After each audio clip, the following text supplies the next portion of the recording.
I was driving home one night and I saw a car that was just covered in dust and dirt. Someone had written on the back windshield of the car, "Wash me."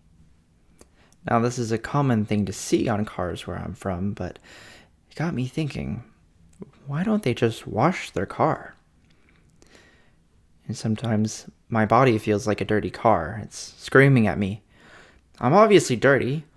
Why don't you wash me? I'm obviously hungry. Why don't you stop working and feed me? I'm obviously tired. Why do you keep scrolling on your phone instead of letting me sleep?" And sometimes I listen to my body. I eventually stop my mindless scrolling and go back to sleep. I take a break and I eat. Hunger and sleep are some of the loudest things our bodies can use to get our conscious attention. Yet I ignore these signals all the time. How much more do I ignore the quieter signals? What about when I'm afraid? When I'm in pain? When I'm resentful? When I feel regret? These signals can be suppressed or encouraged in our childhood. Most of us get used to listening to certain emotions in our bodies, but not others. I got so used to fear that in college, I didn't even realize I was having panic attacks anymore. I just thought that's how it was. I thought that's how everyone was. When we focus on these emotions, we start to create patterns in our lives. When we act towards others with anger, they frequently give us reasons to be angry, and this makes us even more angry. Or maybe we act out of fear, and then we do something else that causes us to become more anxious. How we are and how we feel about ourselves will always be expressed in the world around us. If I am angry, the world seems angry and gives me reasons to be angry. And when I'm sad, the world looks sad and gives me reasons to feel sad. This observation is most commonly known as the law of attraction. The law of attraction is one of the core foundations for how our world works that you can easily observe if you start to look for it.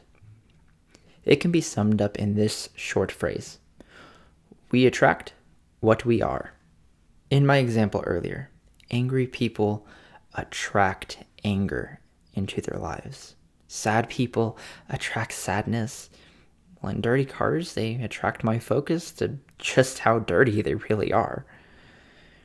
Have you ever known someone that was extremely positive in all circumstances? I grew up with a girl that was like this. No matter what, she always seemed happy and optimistic. Even if something bad happened to her, she was always able to turn it around into a positive. And because she was such a positive person, she attracted positivity to her in many ways. People would say nice things to her.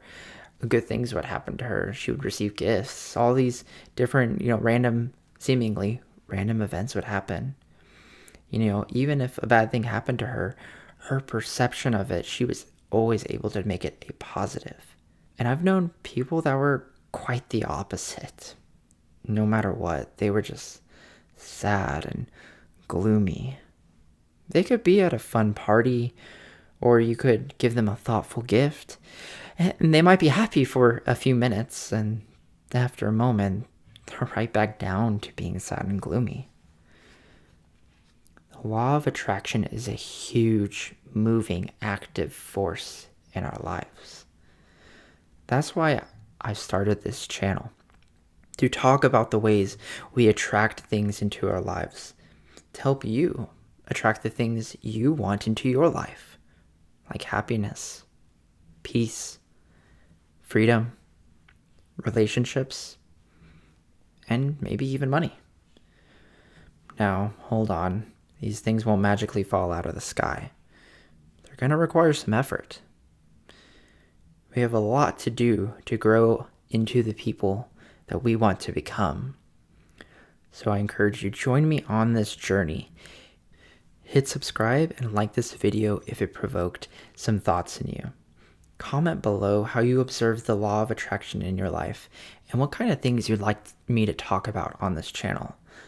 We will cover many topics on this channel, like how to break free from addiction, how to attract happiness into your life, and how to master your emotions. I hope you'll join me on this journey to wash the dirty car. Until next time, namaste.